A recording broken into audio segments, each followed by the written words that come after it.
The Bill Clark Show, presented by Dr. Pepper. And now, Coach Bill Clark. Welcome in. It's another week of the Coach Bill Clark Show. Lance Roberts along with the Coach Bill Clark. Molly Robinson, as always. Pat Smith, hopefully back with us next week, Coach. But fall camp, it's well underway. We got practices in the book. Your thoughts now on the outside looking in, knowing what a lot of these coaches running these programs are thinking about this time of year. Yeah, it's here. You know, we kind of started talking about this last week. I know you guys have been covering it. Let's kind of take you through where we are right now. So, little bit different. We mentioned this in the show last week about the fact you could get the footballs out now. You could have OTAs, which are like, you know, our fans are going to know this. They're going to know what that sounds like from the NFL, where you can get a football out. You got offense and defense going on without pads, but there was actual balls being thrown together where you're on the field with coaches. You know, that was the big no-no back in the day. You could stand up in a tower maybe or watch them as they were doing it themselves, but they were able to practice. So they're further ahead than we used to be. You know, they're going in where they've ran plays together. They've had these OTAs. Now, big questions, you know, for people going in. Let's think back to the time when the freshmen couldn't practice. Now you've had a chance to see these freshmen, but those are the things as you look at practice and you think, we always thought, okay, practice kind of 1 through 8, almost had a spring training feel to it, where you really wanted to work on yourself. You wanted to go good on good. That was always my theory with about practice 8 was a scrimmage. And that was as much good on good as you could make, because after that, really, now you're really starting to work opponents. Are you as concerned in developing quality depth at this point now with the transfer portal, NIL, and there's a lot of dollar signs that are attached to a lot of these names? I would think that it somewhat changes your philosophy on doing that. You know, I think first, new guys. You know, used to your new guys were your freshmen. So what did we do with those guys? We put them, you had to try and insert them some. And I use Julio Jones as a guy everybody would know who would be like, that guy was a no-brainer freshman. You know, he's 6'4", he's 220, he runs 4.5 or whatever. You got to get those guys in these situations with good on good to see, even though they may not be quite ready. You know, they may not know the whole playbook or whatever that is. Think now, though, all these new faces from that second portal, that's why they were given these OTAs. That's why they've been in the playbook. That's why they've had more time. So they have been given time, but you got to go figure these guys out. You got to see them. So you got to do a great job of mixing the depth chart up, and you got to do enough good on good that's protected, as you've heard me talk about before, where we got quick whistles. We're staying up off the ground, but you got to get good against good to get something to compare these guys to in a game-like situation. When you have a freshman, was it ever your experience? You saw the kid, you offered the kid. You know a lot about the player, and I'm talking about the freshman. Yeah. But when the lights came on, fall practice, were you ever just blown away like, golly, I knew this kid was good, but I didn't know he was this good? Yeah, absolutely. I think what happens too, a lot of times you put this guy in this surrounding where, okay, let's say he was a receiver and he had a good quarterback. And then all of a sudden he's got your quarterback who can deliver the ball, and then his skills come out because you get to see it. You also see just a lot of times how far away they are. I mean, and that's normally the case. Let's just be honest. The speed of the game is so much different for these guys that they're just, it blows them away. So those guys that really, as a freshman, can come in there and make an impact, it's a really big deal because it's just the speed of the game. You know, that's why I always say, okay, you're good on practice 1. You're good on practice 2. Maybe you're good on practice, where are you practice 5? Where you practice 8. Now, think back in the day, there wasn't a lot of off days. You know, now we have an off day once a week for sure. A lot of people give more off days now. Soft tissue injuries. What does that mean? Hamstrings, calves, shoulders, the muscles that get pulled, maybe even torn from overuse. Going on your feet, 100 degrees, hydration, all those things that wear down on muscles. So this is not a broken bone or whatever. So those are things that's got to be factored in as well. When it comes to the quarterback position, that's where it centers around because you got Jackson Arnold at Auburn. You have Ty Simpson, who will be a first-year starter at Alabama, though he's been in the program. Yep. Jackson Arnold, he started games at Oklahoma, highly touted coming out of high school out of the state of Texas, a 5-star. It wasn't ideal, his situation and setup. But when you hear reports, and it's limited media viewing, 10-minute window. Yeah. Maybe some media members, different programs, they get 45 minutes. But it's sometimes situationally watching guys, and you get a bad practice report. Well, he looked like he was kind of struggling. The backup, man, he was throwing those crisp passes. Yeah. Look, it's probably not fair to those guys, but that's all that the media can report on. How much do we take away as fans from some of those reports? I think that's what fans do. And I remember saying that so many times, UAB, what about the fans? Right. I want the fans. We need the fans, but I still remember one of our early practices, somebody goes out and says, so-and-so was 10 for 22 and the backup was 11 for 12. I'm like, he was going against the twos or the threes. You don't know who he was going against. I mean, that defense he's going against is going to end up being a top 10 defense. You don't know the situation. You don't know any of that. I hate when they put the stats out. Even though we as fans, I remember being a kid wanting to hear about scrimmages and stats. And so I don't blame the fans, but you got to know what are the dynamics. What does that look like? And granted, sometimes it is.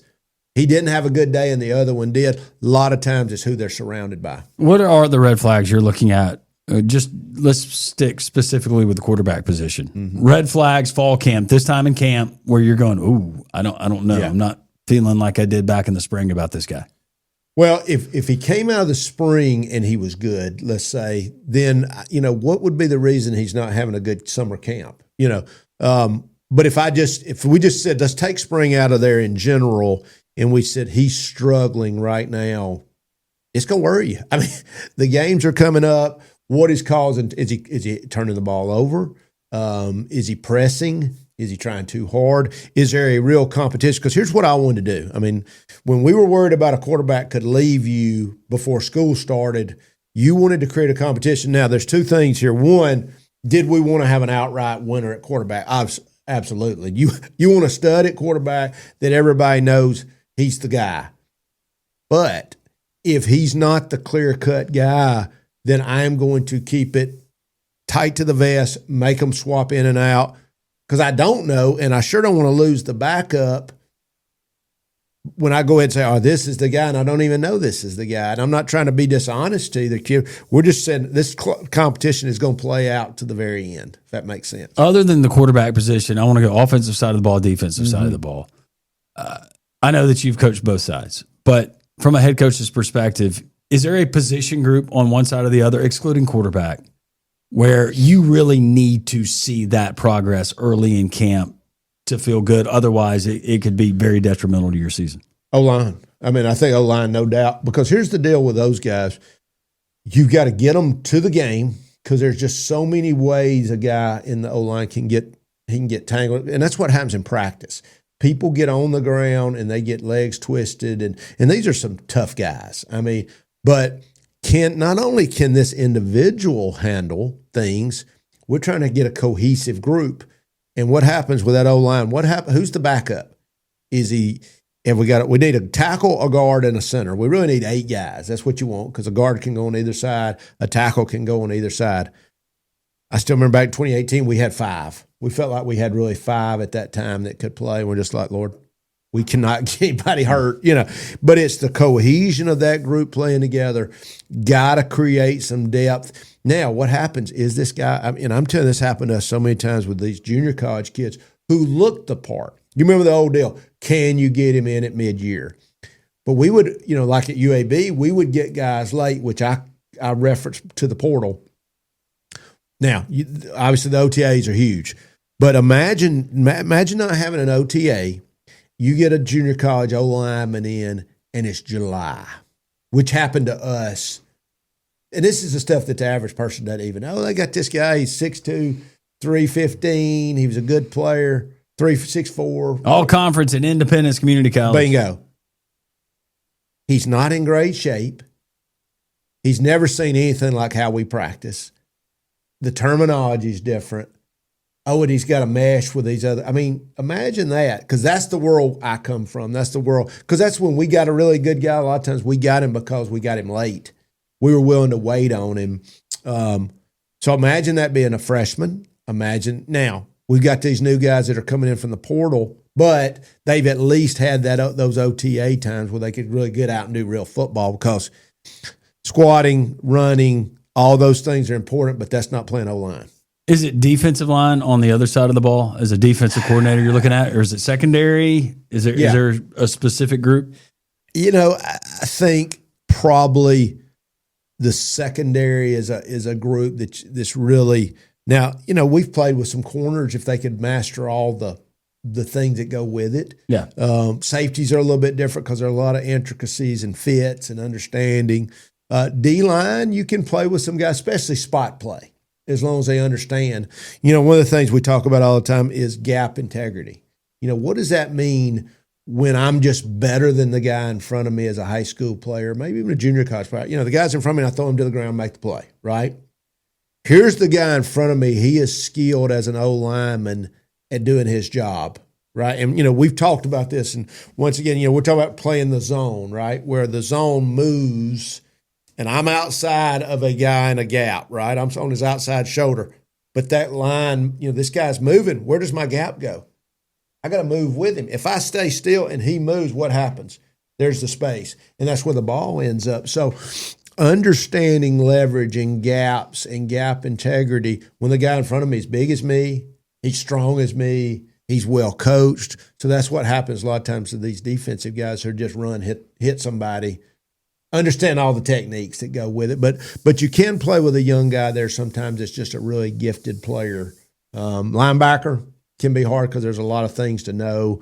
But, I think defensive, probably you got more chances there. Obviously, the one that stands out that you can play, running back and receiver. What about receiver, though? So I run a 4.3. Yep. I'm 6'3". My vertical is through the roof, literally.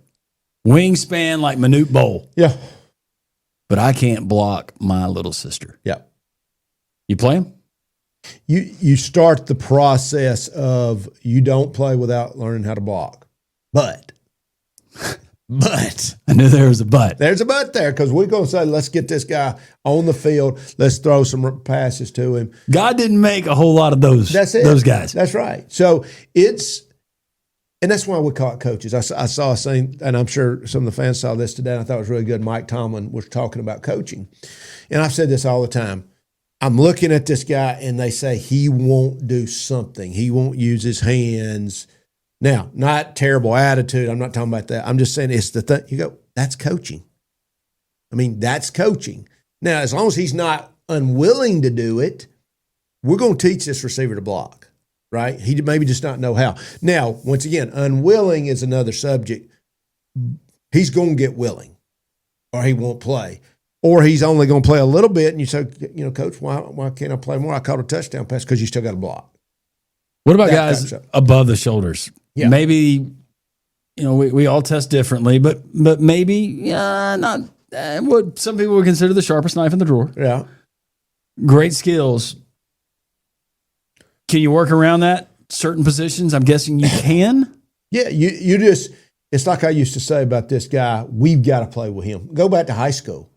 These are the guys that are in our school. We can't go get more. Now, granted, we ended up in the end of my career, we had a lot of guys, but this is the guy. Well, he doesn't learn. You got to do more. He's classroom, video, walk through, more. That's your job as a coach. That's why we call you coach. That's good. I want him on the field. Right. I want him on the field. We all learn differently. We learn differently, so it's repetition. And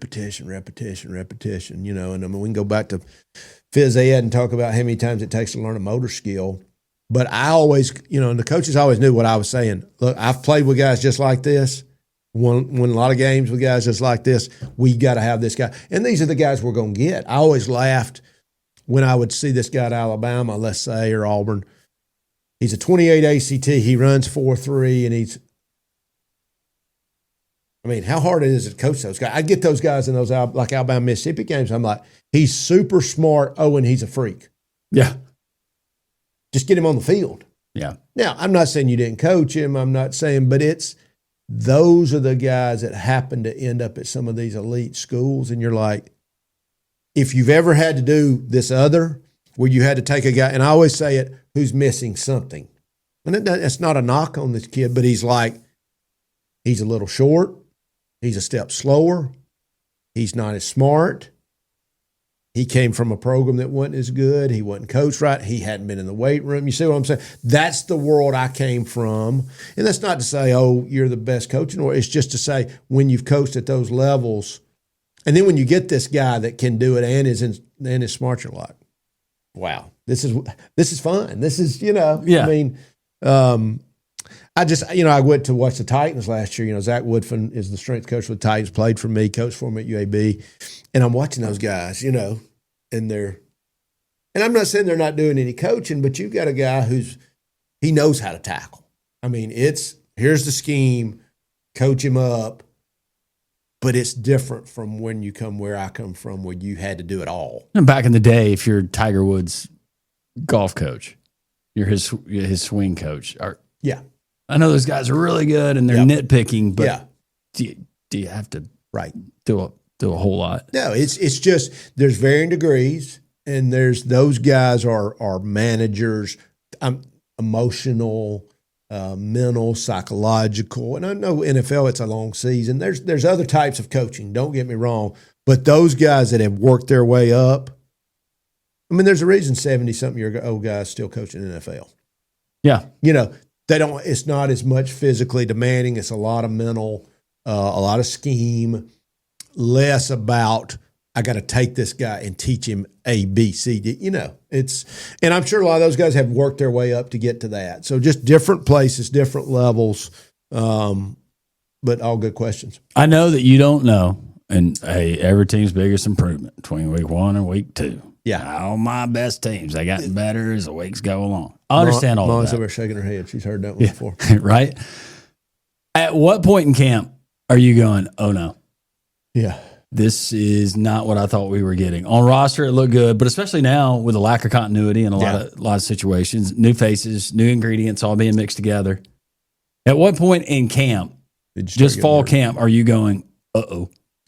Yeah, I think I think early you can really get worried at all you're going to have a position of need. Yeah. O-line always seemed to be that position at our place. We just didn't have enough. Now, by the end, we were finally starting to get the numbers, and we had some really good players. It was more depth.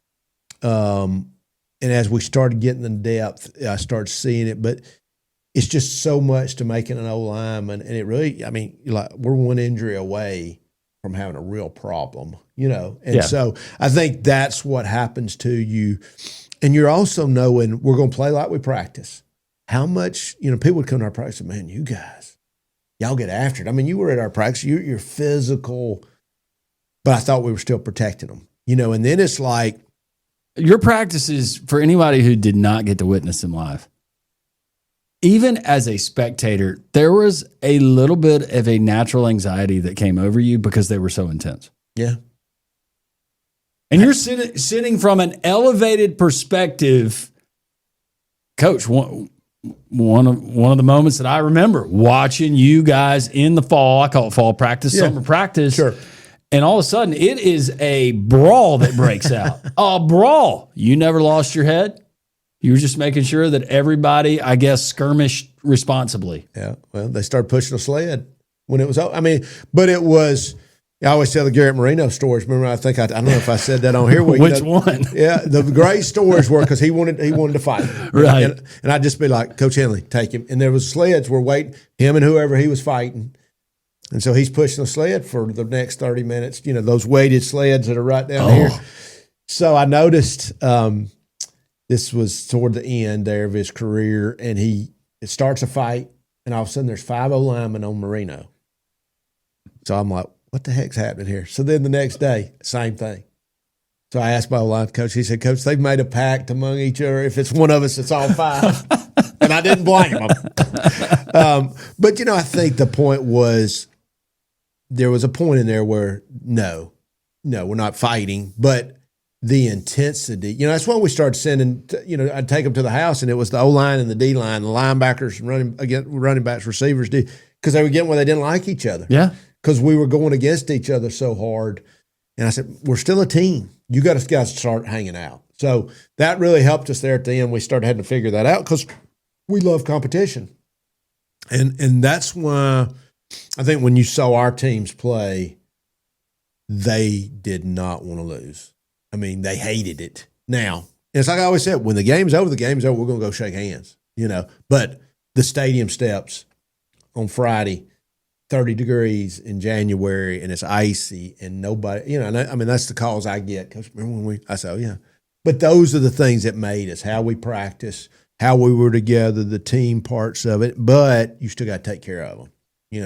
You still got to not be injured and not run them down and with all those things. So that's this juggling act that's going on right now. Bottom line, this point in fall camp, you got to be smart. That's right.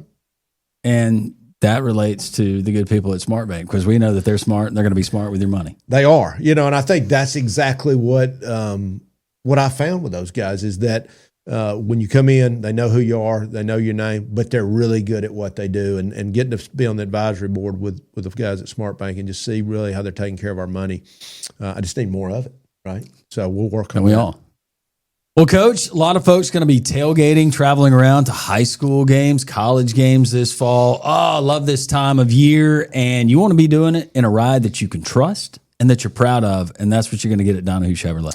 Yeah, I think and I've said this so many times, the Chevrolet that they, the Tahoe that I have, and really Chevrolet just in general is a great brand. Our guys at Donahue, known them forever. Chris Donahue, the owner, and all the guys that work there, they really treat you right. I've had multiple folks I've sent to them, and they've really took care of them and gave them a great deal. So check our friends out at Donahue. Had to make the drive to Funroe, as they call it down there, Monroe, Louisiana, last year for UAB and Louisiana Monroe. And it was a delightful time for UAB folks, except for the game. Yeah, prior to the game. But news coming out of Monroe, Louisiana, former UAB head coach, offensive coordinator under you, a good friend of mine, good friend of yours, Bryant Vincent, head coach of ULM last year in his inaugural campaign, goes 5-7. But big news, not concerning his head coaching job, but concerning that athletic department. Interesting, he is now your interim athletics director. That's right. At ULM. How far your boy has come. I know. This morning I told him, I said, hey, it's just like Spanish Fort when you were the head football coach and AD there. What's different? Yeah, nothing, right? Yeah, I think obviously, Bryant's got a new president at ULM who he really thinks a lot of. He thought a lot of John. I think they were really more than just John hired him. He was his friend, and so I know that was really been tough for him, knowing that there was some issues there. And I think the president just wanted to go with somebody she knew because it's an interim. And obviously, she's really excited about Bryant, and I think he was integral in helping her get to Monroe, and I say this all the time, it's about leadership. And so knowing who your president is, thinking a lot of her, and I think going in with an AD he liked. I hate it for John that it didn't work out, but I know Brian will handle it well. We were talking this morning. He said, I'm not left the office before midnight, and he's getting there at dark 30, early, which is what you do. I mean, it's just he's got to be able to balance his job. And I told him, I said, look, number one right now, get you somebody great as a number two. And he knows that, who's going to help you, and you got to focus on football. A buddy of ours that joins us on Three-Man Front there from the state of Louisiana. We'll talk LSU, we'll talk ULM, a little bit of Saints. But what he said, in knowing that program intimately, he said in just 1 year's time, Bryant Vincent has become not only the face of that football program, but the face of that athletics department. And a guy that he said can fundraise like none other. I know that makes you proud. Yeah, absolutely. I mean, I think the model that we had, and I said, I don't say Bill Clark's model. It was our model. It was what we did. And I think Bryant, and that's what you do. You get great people around you. I always said this about Bryant, and this is what people didn't understand. If I said, this is what it takes to go get a player, to take care of your player, to learn, he was going to do it. He was going to do the work that it took to get better. People, and sometimes people, well, you had a great defense and offensively you were whatever. Well, we were good. We won. I said, we did what fit our people and won games. And Bryant, that's what Bryant did. That's why we won. We fit what we did. That's what he's doing at Monroe. Had the great start last year and then lost a lot of tough games at the end. I'm going to get to go see him I'll go check them out tomorrow and watch them practice and stay through the weekend, which keeps me involved. And but I'm interested to see everything. I got other guys down there that coach for me, got guys that played for me that are down there on that staff, so I'm excited to see them. But I think he's going to shock a lot of people. Coach, I always thought you were holding him back because I knew Bryant Vincent pre-Coach Bill Clark, OC, high school level, they'd rip it. I know it was like video game offense. And then he gets with you, and I thought, well, yeah, he's just trying to compliment doing what Coach Clark's philosophy is on defense, and this is what we're going to do. But by golly, he's actually carried that philosophy with him, and it stuck. I think the world of Bryant as you do, and for that program especially, for people who think, well, my college program's got it bad or this program's got it bad, it is really an uphill challenge and a fight that he has got there in Monroe. And it's financial. He loves the people, and I think we have just become, if we were ever it's about the finances, that's where we are. What he's done model-wise, though, is modeled after a lot of things. We did heavy junior college players, local kids, family. We're going to be together. I'm going to get you money, but it's also going to be about that. I think he's done a really good job. He's kept his players. He's got good players. I read a tweet today, guy talking about, wow, this is the best looking, I guess, ULL team I've seen in 27 years. So what I've heard and seen, I believe that. And the inspiration has apparently it's flowed to others that aren't even a part of the ULM program. I heard from the same guy down in the state of Louisiana. He had a former LSU player that wrote a check to the program. Yeah. Had a former Ole Miss player wrote a check to the program. Yep. Just to kind of give you the impact, not only with the wins and the improvement you saw in the growth of the program, the future of the program, but just the impact that he made and having that community believing. Well, you got to think. I mean, this was the guy I picked to replace me. I had to go have back surgery. We kept every coach, gave it to him. He lost, 4 or 5 games by a touchdown or less at the end. Loses to LSU, wins the bowl game. I mean, that was the guy I picked. He was going to keep doing what I did, and then didn't work out. But I believe in him. I believe in those guys that's down there. And it is financially, it's a tough situation, but I think he's going to make the best of it. I think they're going to have a good year. Something that was a trademark of a Bill Clark coach team and is carried over to a Bryant Vincent and a lot of coaches out there. You got to have some dogs. Yeah. But I know a group of dogs here from the state of Alabama, and they do great work not only in the Southeast but around the country. I witnessed it myself outside of Truist. Gage, hope you're watching. Good to see you. But it's our friends at K9 Global Protection. Yeah, just what a cool story. I mean, literally these great looking pets that are dogs that are really smelling out bombs and firearms and keeping us safe. Airports. Beef jerky in Landron's pocket. That too. They can decipher. There was a question about that. Were you packing in a Braves game? But I think you got away. You're good. I did. I was good. We hadn't heard any more about that. But now and veterans, local guys, Auburn, Opelika area. So really appreciate their support for us, and we want to support them as well. All right, Coach, as summer/fall camp continues leading up to week 0, week 1 of the college football season around here, next week's show, week 3, pivotal week, I would think. Yeah, the depth charts are going to shake out. So I'm going to come back with some news on Monroe, which really is just going to be a great piece. I may end up over at Jack State. I got Alabama Auburn on the radar, try and go see some practices, but I'm definitely going to be at Monroe. Talk about that, but also talk about depth charts starting to shake out, because that's what's fixing to happen. They're going to establish depth charts as they come after one scrimmage and then another one soon, and we'll start seeing who's going to be on the field. And a brand, a name that has become synonymous with college football. It's our friends at Dr. Pepper and our friends at Buffalo Rock who make this program possible each and every week. Yeah, Dr. Pepper, the great commercials. We all look forward to what's going to happen with Dr. Pepper and college football and their relationship. What could you have done with a Brian Bosworth? Oh, my goodness. Oh, goodness. Once again, I've been really smart. Go get them. But also Jimmy Lee, Buffalo Rock, Matthew Dent, those guys at Buffalo Rock supporting us and our show, and a bunch of other folks as well. All right, and teasing, we will get Molly's predictions on her Nebraska Cornhuskers game by game. We're going to go through that before the season starts. No doubt, game by game. I really was shocked Molly was picking against them. Yeah, I know. Really? Well, she's been here in the South. Yeah, she's starting to love some Southern football. SEC. Yeah. I was really shocked by that. We got corn too. That's right. Cream corn. For Molly Robinson, the Coach Bill Clark, Pat Smith back with us next week. I'm Lantern Roberts. Thanks for tuning in to the Coach Bill Clark Show.